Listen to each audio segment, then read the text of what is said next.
right now. Welcome, welcome, welcome. This is Pastor Brian, and I want to welcome from Chapel of Change, and I want to welcome you to our exclusive interview with Noe Astarga, who has Mhm. joined us tonight and is going to be sharing his heartfelt, heart-touching story that is in real time. This is not a testimony that happened 10 years ago. This is not a testimony that even happened 5 months ago or 5 weeks ago. This is a testimony that happened days ago. And so you are getting it live. There's not too many interviews with people that have been tested positive with the COVID virus that I've seen. Only a couple of them, and I seen one with the president doing some interviews. So we are blessed tonight to be able to hear firsthand from somebody who has been suffering from this virus, and we're letting you in on this conversation. And so again, this is Pastor Brian from Chapel of Change, and we welcome you to this interview. Before we get started, I want to remind everybody watching that Chapel of Change broadcasts our live stream worship and teaching on Thursday nights at 7:15 and Sundays at 10:15, and they are broadcasted on our Chapel of Change Paramount Facebook page, as well as live stream / Chapel of Change. So you can follow our teachings and our worship there. Get connected with us. Get connected with me on Facebook, Brian Worth. I have a personal page you can befriend me on, or you can follow me on my ministry page, Pastor Brian Worth. I would love to connect with you. So again, we welcome you. There's 133 people that are watching live right now, and I suspect it's going to go up to possibly 200 live viewers and several thousand within the next 24 hours. So Noe, thanks for joining us tonight. Really appreciate you just being transparent to talk to us even while you're going through it right now. So first of all, I want to say, give our condolences to you and your family. And just want to let you know that our church, Chapel of Change, and even our friends are praying for you and your family during this time. So thank you for just allowing us into your life, giving us a window into your life right now. I want to start off with a couple questions that people have asked, and maybe you can give some insight into. So if you just tuned in, Noe has been tested positive for the COVID virus, COVID-19, for the last approximately 4 weeks. And so, Noe, I wanted to ask you, one of the first questions I want to ask you is, how did you think you caught the COVID virus? Like, what was your first kind of physical indications that something was wrong? Oh, well, first off, I'd like to say thank you for giving me this opportunity to share my testimony, my family's testimony. I think the way I came in contact with it was because my mom had it. I didn't know she had it at the time. And I went to go visit her because she was sick. And that's the only way I can think of that I could have contracted it. Do you remember if you hugged her, or do you remember anything like that? Did you hug her, or did you just come close to her? Do you have any memory, recollection of that? No, I didn't really come close to her. I didn't hug her. I usually do, but at this particular time, I didn't. And I mean, I did hang out with her for a little while. I don't remember exactly how much time, but I did hang out at her house for a little while and spend some time with her and my dad. So somehow I ended up catching it. And what was the first physical indications that you got that maybe you caught the virus? Like, what? Take us back to those moments. What happened, or what was going on in your body? So I think it was Sunday, March 22nd. I just ate breakfast in the morning after watching the service online, and for some reason my stomach, ended up getting upset. And for the next 3 days, maybe like till Tuesday or something, all I had was an upset stomach. So it kind of caught me off guard. I just thought I ate something bad. I didn't really get the COVID-19 symptoms till almost a week later, which was, kind of like the fevers and stuff like that. But in the beginning, for the first, good 3, 4 days, all I had was upset stomach, a little bit of the chills, and very, very mild fevers as the week progressed. So at that time, did it hit you in your mind like, man, I think I got it? Or were you kind of like in denial, or what was kind of like your response in your mind? In my mind, to be honest with you, at that time, I didn't think I had it. I just thought it was an upset stomach. Like I said, it wasn't until when I really started to think about maybe I do have something else, was maybe like on that particular week. It was like maybe Thursday or something that I started getting these fevers, and each day that you would pass, the fevers would get higher. At first I started with like readings of 100, 101, and it went up all the way to 103. But once I figured something's wrong is when these fevers wouldn't go away. They were very persistent. I had to take Tylenol every 4 hours to just try to control these fevers. Did you have a moment when you were battling these fevers? Did you have a moment where you said, man, I think I got it? I didn't think I had it still at that time, but I knew something was wrong with me. So that's when my wife and I decided that I needed to go get tested. So take us on that journey to go get tested. How did you have to wait a long time? Did you go into ICU? How was that experience of getting tested?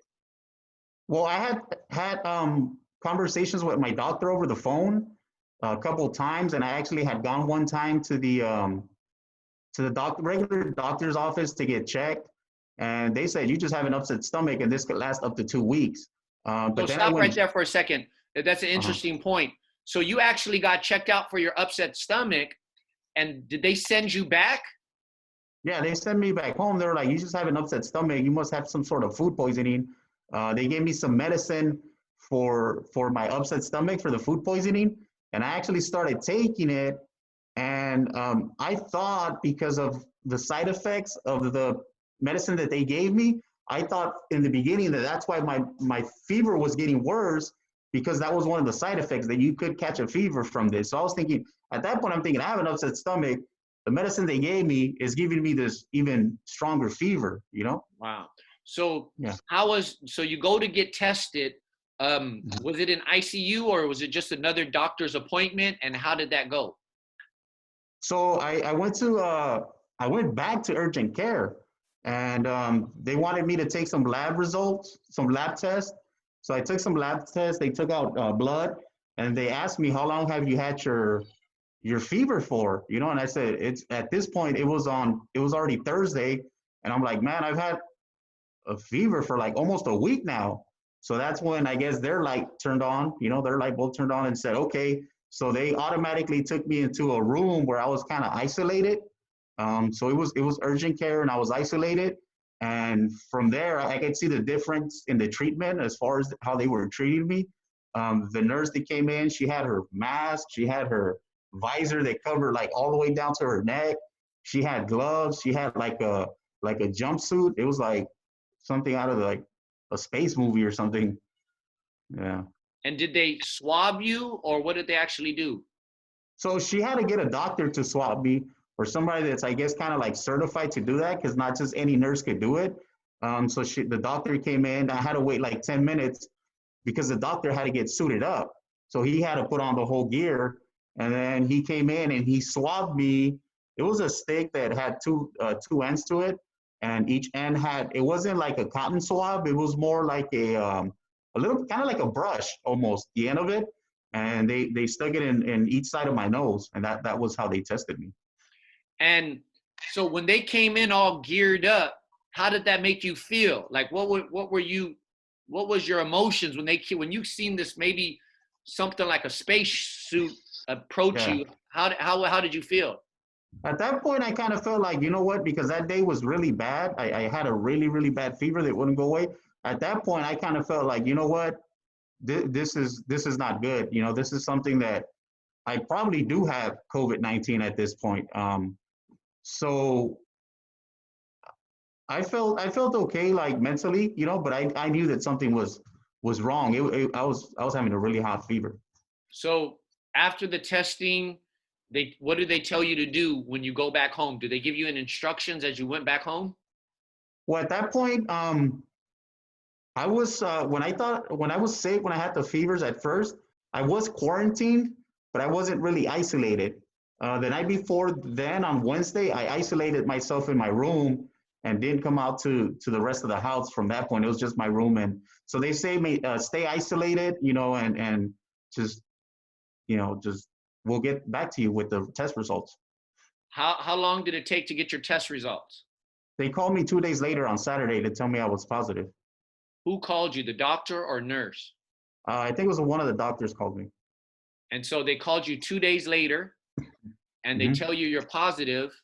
hmm And how did that make you feel? Uh, Mentally, I already kind of knew that there was a very high chance of me being positive because of how the fevers were at that point. They were very persistent and high fevers, and they wouldn't go away. So I knew that it was something more than an upset stomach. Wow. Yeah. And so did you isolate you isolated yourself? This has been approximately about 4 weeks already. So how does your isolation look like? Like what when you say isolation, what did that look like for the last 4 weeks? What does your life look like for the last 4 weeks? Basically, I stay in my bedroom by myself all day. If I have to use the restroom, I put on my mask. I walk down the hallway, which is only a few steps. Then I go in the restroom, and that's it. Then I walk back, and that's it. I haven't had no contact with anybody. I haven't seen, anybody. The only way of communication I have is through my phone, basically. So I'll text people, or people will text me. They'll call me. That's the only form of communication I have with anybody. The way I eat is my wife will either, prepare food for me, and she'll bring it to me, and she'll kind of slide it to me, and then I get up and get it. Sounds like prison. Kind of. I've never been to prison, but I figure that's how it is. Now, what has been your worst symptoms? Has it been the fever or what's been your worst physical symptoms? The fevers were probably the worst symptoms, because they were so persistent. They wouldn't go away. Like I said, I would take Tylenol every 4 hours, and I'd be drinking water. My wife would have to, give me wet towels to put them on my head to kind of get the temperature to go down. Thank God my temperatures never went above like 103, or else I would have had to go into the emergency room because it was too much. I did have one episode where, because I am so weak, I couldn't eat when I was having those fevers. I didn't eat much for like a good week or two. I maybe had like half a meal a day. I would maybe eat like an apple and a small cup of oatmeal, for example. So I did have one episode when I showered and I was really, really weak, to the point where I felt like I was gonna faint. Mm. So that was like one really bad episode that I had as well. So you've been at times physically extremely weak because of Yes, lack of food and what your body has gone through. yes. Um, so have you broke the fever already? Yeah, I stopped having fevers about 2 weeks ago. Yeah, 2 weeks ago. About 2 weeks ago, I had the fever stop, and then when the fever stopped, the next day I had cold chills and sweat. I was sweating. I had cold chills and I was sweating. I felt like somebody would take a water hose and hose me down because I would wake up and I was like drenched in sweat and I was just cold. So that only lasted, thank God, only for one day. So the fever stopped. The next day I had cold chills and sweat, and then after that I didn't have no more cold chills or no more sweats. Man, bro, I remember, about 20 years ago when I was in prison and a virus was going through the prison and I actually caught a virus. It was the worst pain I ever been through. I mean, it literally like just folded me in half, and it lasted not as long as yours, but it lasted at least a couple days. But it was terrible physical pain, man. I was crying out loud. because of the pain. So I kind of feel a little bit, just a little bit. Yours is more extended in its duration, but man, it's terrible. So how are you feeling now? How are you feeling now? Well, after I had the fevers and the chills, what came next was I started getting the actual symptoms. You know, I started getting the shortness of breath. Um, I started getting the cough. Also, too, I forgot to say, I mentioned when I had the fevers, I also had really bad headaches. So when the fever stopped, the headaches went away.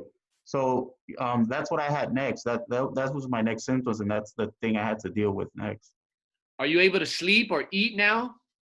Yeah, I could actually like thank God because like 3 days ago, I actually got my appetite back. So now I actually crave things and I actually could eat things. Wow, that's But good. my sleep is a little bit off.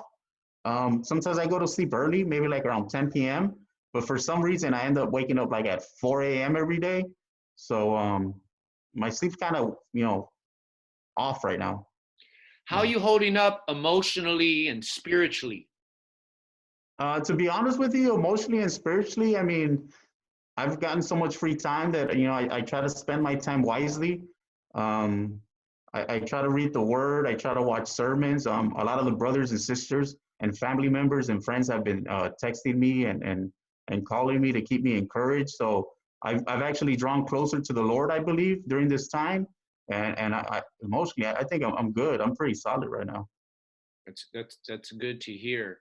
Has the hospital reached out for help, or what did they actually do in between time? Did they check up on you? What they do is they submit the test results to like the city or something, and the city has sent me like a couple emails on how to go about this, like how to isolate and how to all the basic stuff basically you find on the CDC website. They Right. sent me, yeah. Noe, I wanna turn and talk a little bit about your mom. I want to talk about your mom. And one of the reasons why I wanted to do this interview um, was not just because of you, although that was important, but really to hear about your mom, more specifically, her faith, her legacy, and want to kind of highlight that so that other people can be inspired and encouraged. Um, so tell me again, what's your mom's name? My mom's name is Rosa. Rosa. And how did she learn that what was some of the first symptoms that she felt? I didn't communicate too much with her about her symptoms, but I know that when I went to go visit her, she said she had really bad headaches. She said her body ached. She said she had no taste in the food, and I think that was it. She might have had like slight fevers, but yeah, that's all she told me. Did you like I can't remember if this COVID fear had gripped the nation yet at that time, because that was about 4 weeks ago. But in talking to her, did you have back in your mind that maybe she had COVID? No, we didn't think it was COVID. We just thought, she has like the flu or something like that. That's what we thought. So did it lay her out that she had to like lay down for a couple days? Yeah, when I went to visit her, because I visited her like the first day and I spent time with her, she seemed okay. And then I went back to drop off some medicine and some vitamins the next 2 days. So I just walked in and gave my dad the stuff basically. But I noticed that the following 2 days when I did stop by, she was in bed. So I knew that she was getting worse. She actually also visited the doctor like 2 times um, before they even caught anything. They just told her, "Oh, you just get rest." Wow, wow. Yeah. And what led, are you able to kind of describe the situation of what led her to finally check into the hospital? I know one of my brothers, he had been in more contact with them. And when I spoke to him, he told me that he thought she might have some of the symptoms of the COVID-19. By this time, it was she had already been sick for like a week. So it was Sunday, and my brother kept insisting to my dad that he should take her to the hospital because she wasn't getting any better. My mom at that time, obviously, she didn't know she had it, so she didn't really want to go to the doctor. She was mostly waiting on her doctor to get back to her because she had told him she was still sick. So she was just mostly just waiting on her doctor to get back to her at that time. But that Sunday, which was the same Sunday I started getting my symptoms, right? Which was like Sunday, the 22nd of March. That's when she went to the emergency room. Oh, she went to the emergency room, and what was the hospital's response to her? Like, what did they do for her at that time? From my understanding, what they told me was my dad took her, and immediately once he took her in, because she had some symptoms of COVID, they separated them. My dad stayed in the lobby, I believe, and they took my mom into like an isolation room. Wow, wow. Yeah. And how long after that did they tell you she was positive? Um, so they took her in the isolation room that whole Sunday. She didn't really get a room until like Monday. Um,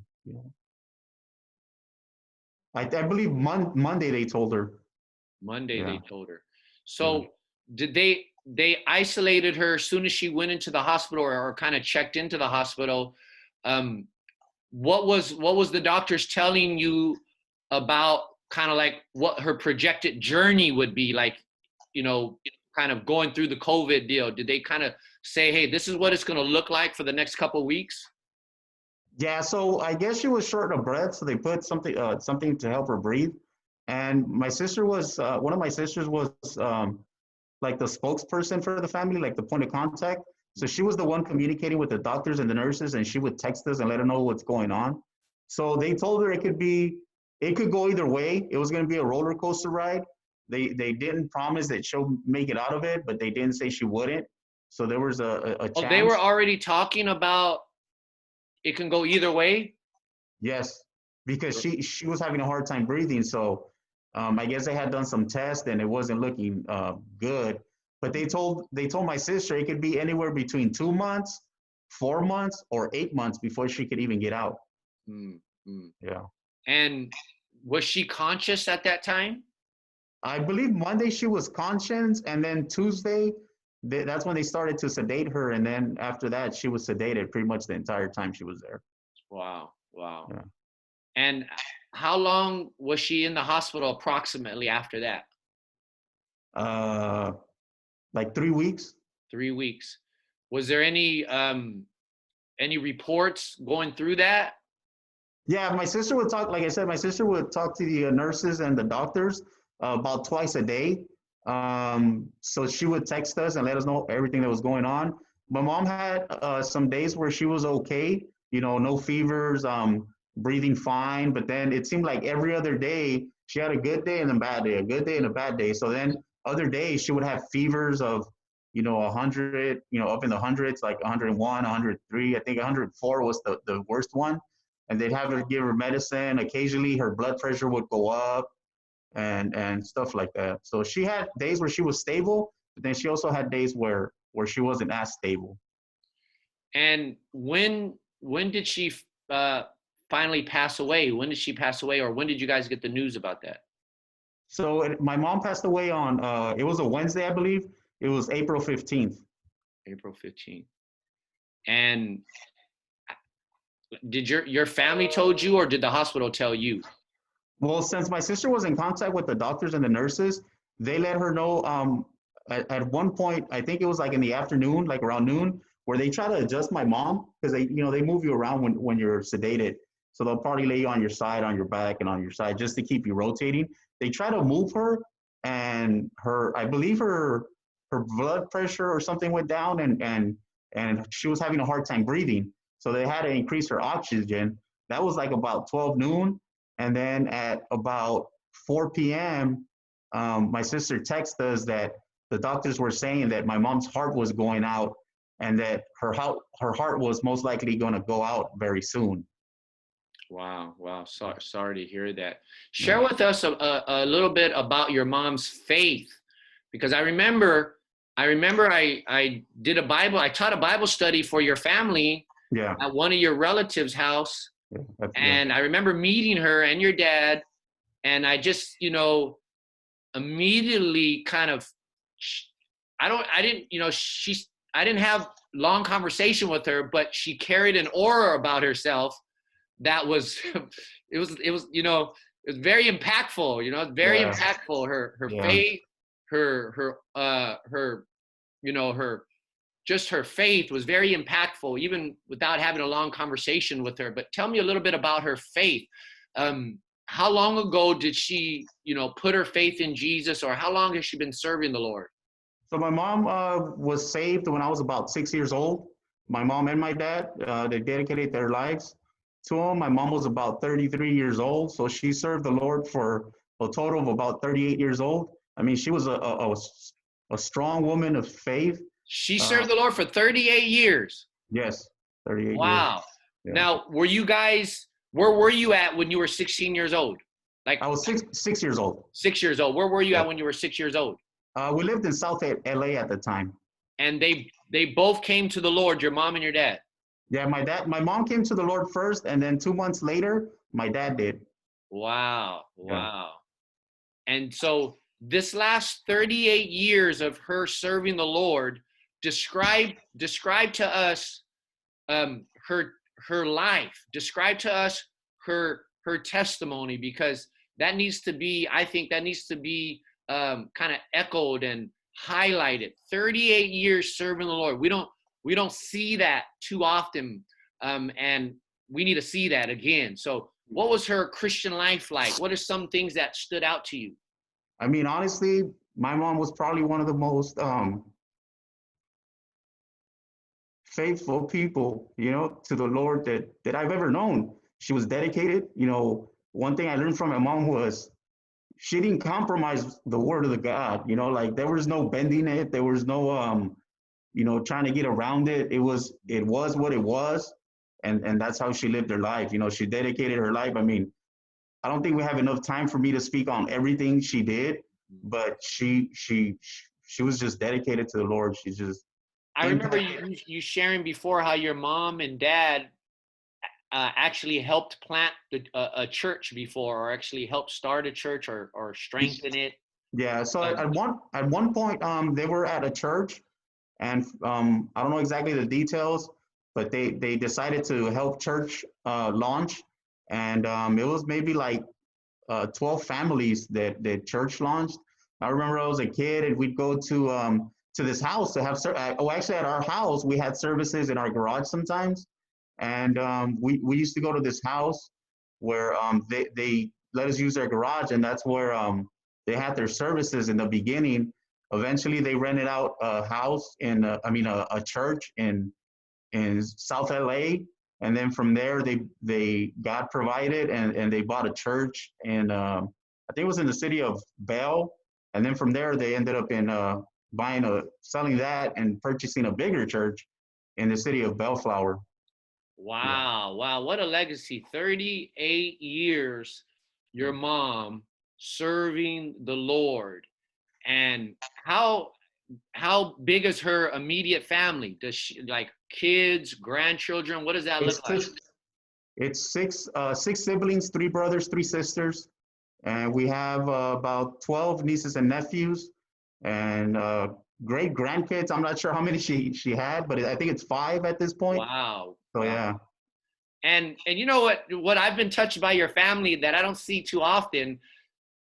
I don't know if I see it ever anywhere really, is that you guys, your family, along with your mom and your dad, regularly come together for Bible study or some form of spiritual enrichment. Tell me a little bit about that. That seems to be like a tradition or something that happened. Tell me, what does your family do, and how often do you do it regularly? regularly we try to meet once a month, and we'll kind of rotate, like different people will host, but we meet once a month, and we gather. We have Bible studies, or somebody brings encouraging word. We try to have some sort of worship, and then after all that happens, we also have time of fellowship. To spend time with the family to catch up with each other. Wow. And how'd that come kind of be? Because that's like a special tradition that I really encourage every family that is watching. I encourage you guys to start that tradition. Like, do you remember how that started or? So in the beginning, only my dad and my mom were saved, and I believe my oldest brother was the one to follow. And then my oldest sister, Maria, she accepted the Lord. And when she accepted the Lord, she I guess she was just hungry for the word.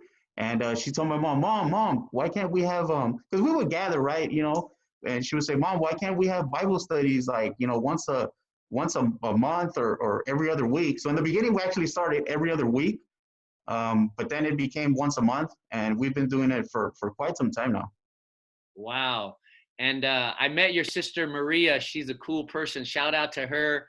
Lovely spirit filled, anointed sister in the Lord, and your entire family.